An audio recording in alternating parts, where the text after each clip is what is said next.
Halo semuanya, kita berjumpa lagi dalam program Berkat Belajar Kebenaran Tuhan by Pelangi Kristus. Kali ini saya, Indro Cahyono, orang tua murid Pelangi Kristus, tentunya bersama narasumber yang luar biasa, Ibu Magdalena Pranata. Salam Bu Magda. Shalom Bapak, shalom buat semua Ibu Bapak juga. Bagaimana kabarnya Bu hari ini? Tuhan Yesus memberkati. Amin. Sebelumnya saya mau sharing sedikit Bu Magda. Silakan Bapak. Ya. Selama saya menjadi orang tua murid di Pelangi Kristus, saya mengalami hal-hal yang berbeda dibandingkan dengan orang tua pada umumnya. Pertama, saya melihat bahwa proses belajar anak saya ketika masuk pertama di Pelangi Kristus, ada seorang guru yang bertanya kepada kami, apakah putri Bapak sudah mengenal Tuhan? Nah, itulah jawaban yang menurut saya terkejutnya. Kalau mengenal Tuhan sih, sudah saya kenalkan kepada Tuhan. Bahkan hal-hal yang lain pun ada untuk mengenalan Tuhan. Bahkan saya berpikir bahwa pertanyaan ini arahnya ke baptisan. Nah, saya juga menjawab, kalau baptisan nanti pada usia tertentu, saya akan membaptis anak saya. Tetapi itu yang menjadi pertanyaan dari guru, itu bukan itu yang dimaksud. Pengenalan Tuhan, apakah Bapak Ibu, anak Ibu sudah menerima Tuhan dalam kehidupan sehari-hari? Nah, itulah yang menjadi terluput dalam kehidupan saya sebagai orang tua. Itu yang menjadi kami terkejut ya ketika pertama kali mendaftarkan anak saya di Pelangi Kristus di basic itu. Dan ada proses belajar yang saya melihat kepada diri anak saya itu adalah mengenai program diri, mengenai hal membaca firman Tuhan. Nah, itu yang setiap hari devotion itu ada pembacaan firman Tuhan yang dilakukan setiap hari oleh anak saya. Itu yang menjadi Tuhan beri kekuatan saya bahwa inilah sekolah yang benar-benar sejati untuk mengenal Tuhan dalam dirinya pribadi. Saya melihat pengalaman anak saya yaitu membaca firman Tuhan setiap hari. Dan itu merupakan suatu kewajiban dari sekolah karena kalau tidak membaca firman Tuhan, anak saya tidak akan mendapatkan melanjutkan pelajaran yang setiap harinya. Nah, itulah menjadi kekuatan Tuhan, kekuatan saya yang diberikan kepada Tuhan sehingga menjadi suatu habit ya, tracker dalam kehidupan sehari-hari. Dan di sini juga saya melihat ada pengalaman PLS ya, identitas diri, gender, laki-laki dan perempuan. Anak saya tahu batasan-batasan apa yang dipunyai dalam dirinya, apa yang tahu tentang dirinya itu anak saya sudah mulai mengerti. Dan tentu saja hal-hal yang berkaitan dengan Pelangi Kristus ada pengajaran tentang cara berrelasi anak dengan teman. Dan juga tidak terjadi dalam kehidupannya pasti ada konfliknya. Nah, konflik, bagaimana untuk menyelesaikan konflik itu, saya melihat juga bahwa yang salah bukan menjadi objek dalam perkara ini, tetapi semuanya yang salah maupun benar itu dipanggil oleh gurunya, bahkan dikasih tugas dalam setiap harinya, ngasih tugas apa itu makanan atau itu, dan yang diketahui adalah orang tua. Jadi orang tua juga ikut untuk menyelesaikan konflik tersebut, sehingga konflik itu pada dasarnya pada harinya yang telah ditentukan, sebelum ditentukan berapa hari, ternyata 2 atau 3 hari itu selesai dengan sendirinya, sehingga mereka terus bisa berteman kembali. Ya. Dan satu hal lagi, Bu Magdal, bahwa ketika bergumul dalam pelajaran, dalam hal ini pelajaran matematika, saya melihat ada 4 kali atau 5 kali itu anak saya sudah down, bahkan sudah putus asa bahwa tidak bisa mengerjakan matematika tersebut. Tetapi saya sebagai orang tua bersama istri untuk berdoa, bahkan kamu coba lagi belajar, apapun yang ada dalam kehidupan, itu kehidupanmu adalah suatu proses. Nah, itulah yang menjadi anak saya terus maju. Ternyata pada hari itu juga saya berhasil. Jadi itu yang menjadi kekuatan ini. Itulah pengalaman ketika anak saya melalui proses belajar di Pelangi Kristus dan melihat bergumul dalam pelajarannya, bahkan pelayanannya. Dalam pelayanannya bukan hanya di gereja ya Bu Magda, tapi saya melihat itu belajar pelayanannya pada kami, terutama pada waktu itu istri sakit. Dia begitu tekun mengadukkan teh, memberi obat. Dia melihat bahwa apa yang dilakukan oleh istri, apa yang dilakukan orang tua kepada dirinya, dia menjadi sharingkan, menjadi balas budi kepada orang tua tanpa ada perintah yang disuruh. Saya juga sempat kaget begitu istri bilang itu, oh gitu. Jadi hal tersebutlah yang menjadi kekuatan bagi kami untuk terus bersinergi dengan Pelangi Kristus ya. Nah, ada pertanyaan Bu Magda. Silakan Pak. Kalau di sekolah lain, pada umumnya mungkin anak-anak usia dini dibebaskan untuk bermain sambil belajar. Tetapi di Pelangi Kristus, anak bukan hanya diberikan kesempatan bermain sambil belajar, tetapi juga sambil mengenal Tuhan, sambil belajar firman Tuhan, bahkan sambil melayani. Mungkin banyak orang tua yang bertanya-tanya, mengapa anak usia dini juga harus belajar melayani di sekolah? Bukankah ini Bu Magda sudah ada kesempatan untuk pelayanan di gereja? Iya, pertanyaan gitu ya Pak. Iya, baik. Saya senang sekali ya mendengar cerita Bapak tentang anak Bapak yang ketiga ya. Yang masih kecil tapi sudah mulai membangun kebiasaan yang baik dalam hal membaca Alkitab. Tadi Bapak juga menyinggung tentang BSL ya, Basic Life Skill ya, BLS ya. Di mana anak-anak dari kecil sudah diajar bagaimana berelasi dengan teman, mengetahui dirinya sebagai laki-laki kah atau perempuan kah, kemudian juga bagaimana menyelesaikan konflik dan sebagainya. Nah sebenarnya begini, mengapa dari kecil anak-anak sudah harus mulai belajar dengan serius untuk hal-hal yang akan berdampak dalam hidupnya sampai dia dewasa. Sebab memang di dalam pendidikan kita semua sudah mengetahui ketika hal itu diajarkan pada waktu masih kecil, maka itu akan memberikan proses yang efektif yang akan berdampak seumur hidupnya. Di bawah usia 6 tahun, ketika pendidikan itu dilakukan dengan benar dan anak mengikuti prosesnya dengan baik, dengan berkat dan pertolongan Tuhan, maka itu akan menjadi nilai-nilai yang tertanam dalam hidupnya. Karena itu justru usia di bawah 6 tahun atau istilahnya kalau bilang balita di bawah 5 tahun atau usia PAUD sekarang dikatakan sampai 8 tahun, itu sering dikatakan sebagai usia emas. Mengapa?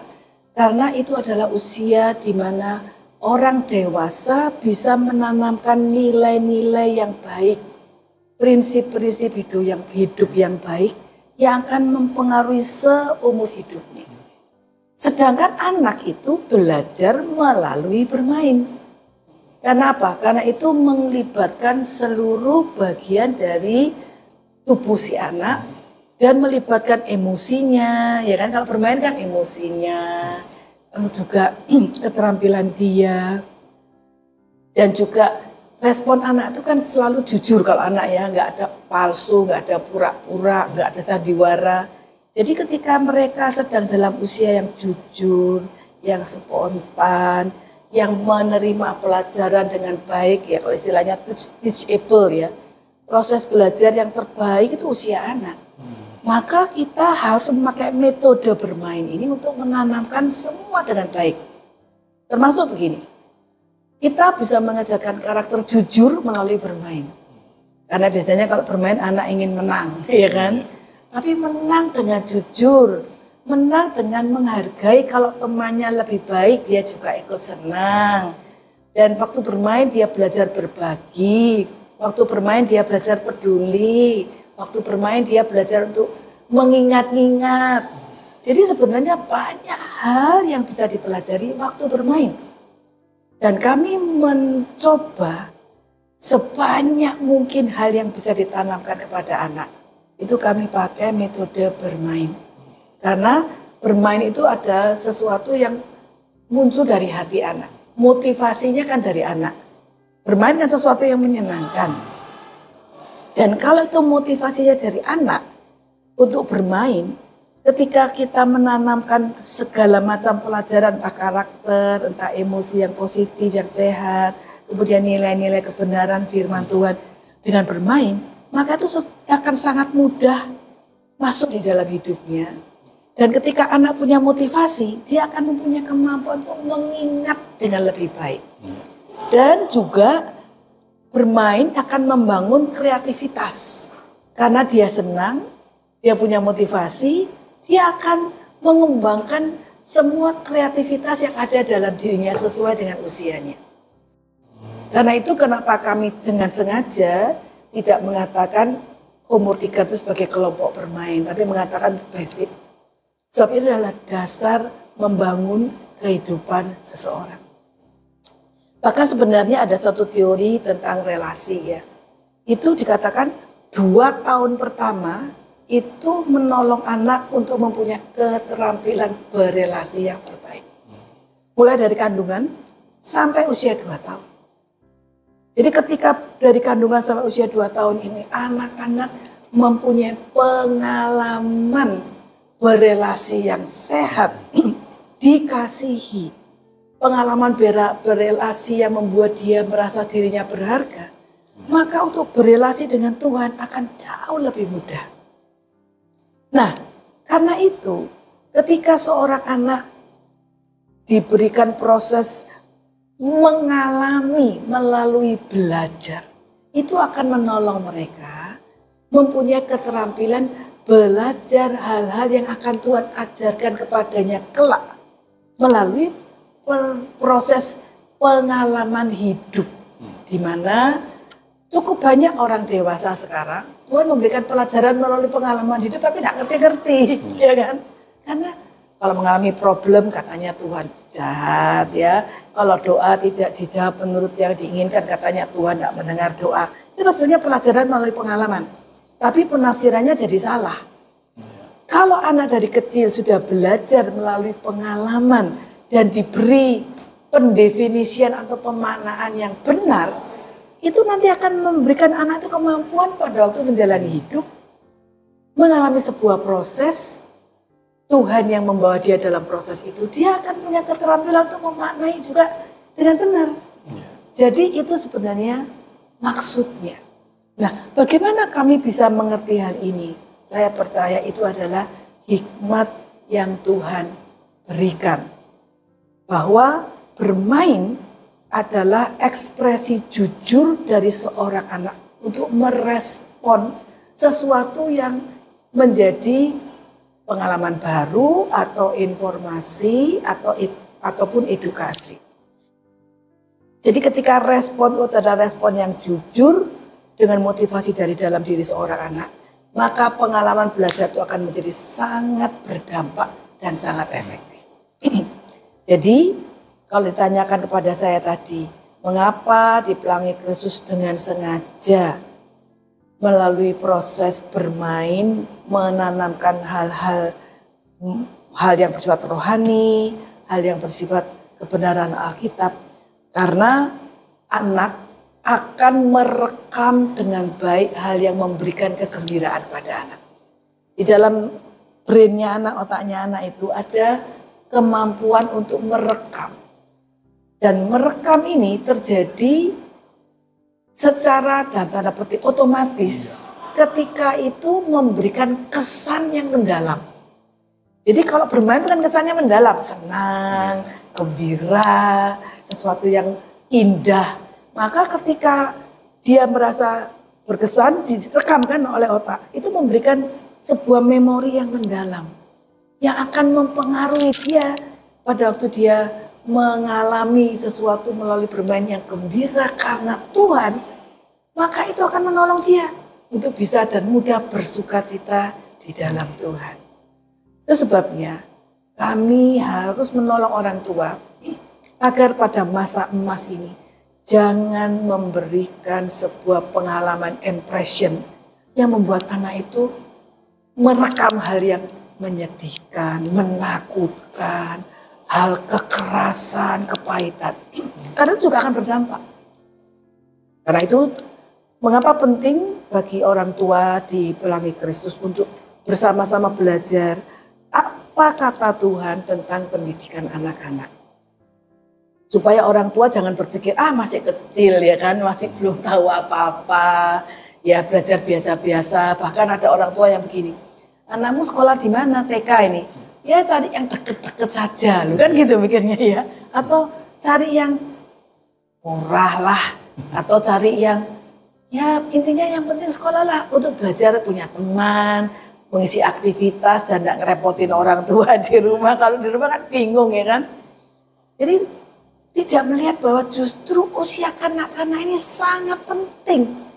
Ya karena tadi proses perekamannya itu sangat mendalam dan berdampak. Jadi kalau Bapak bertanya, saya harap sudah bisa menjawab ini ya. Bahwa bermain itu akan menolong proses perekaman yang mendalam. Dan ketika ditanamkan hal-hal yang baik melalui bermain, dan kebenaran Tuhan juga ditanamkan melalui anak bermain, itu akan berdampak seumur hidup. Jadi begini, anak-anak akan merekam begini, ikut Tuhan Yesus itu indah, ikut Tuhan Yesus itu menyenangkan, ikut Tuhan Yesus itu hal yang baik. Saya mau ikut Tuhan Yesus selamanya. Nah itu yang merupakan hal yang menjadi kerinduan kita sebagai orang tua, agar semua anak-anak kita bahkan sebelum usia 6 tahun sudah mengambil bukan seperti kalau mengambil keputusan seperti orang dewasa ya, sudah memberikan respon dari hatinya. Saya mau percaya Tuhan Yesus. Saya senang baca Alkitab. Saya mau melakukan segala sesuatu menurut apa kata Tuhan Yesus di dalam Alkitab. Jadi kesannya anak apa? Alkitab itu menyenangkan, Alkitab itu indah, Alkitab itu benar. Ya begitu. Terima kasih Bu Magda. Ya. Saya tadi sempat ada kata-kata mengenai tidak merepotkan orang tua. Ya. Itu yang membuat tercengang bagi kami bahwa banyak orang tua menyekolahkan bahwa udah sekolah sana, setiap hari merepotkan, nanti yang ngurusi sekolah. Tetapi di Pelangi Kristus enggak. Justru orang tua sebagai bermitra di sekolah Pelangi Kristus ikut andil bagian dalam proses pendidikan pengenalan Tuhan yang benar. Dan salah satunya adalah teknik bermain. Karena bermain adalah bisa mengekspresikan anak-anak itu bagaimana pengenalan Tuhan, bagaimana jati dirinya, menang atau kalah. Nah itulah kita bisa melihat proses bermain. Dan saya melihat bahwa di Pelangi Kristus, saya percaya bahwa proses bermain ini adalah proses bermainnya yang dengan cara-cara Tuhan. Wah, sungguh luar biasa, memberkati Bu Magda. Terima kasih. Baik, terima kasih. Kami selaku host di Pelangi Kristus, hari ini kita telah berbincang-bincang dengan narasumber Bu Magda, dan kita sangat terberkati yang begitu luar biasa. Sampai ketemu di episode-episode mendatang. Terima kasih, Tuhan Yesus memberkati. Puji Tuhan, Tuhan memberkati.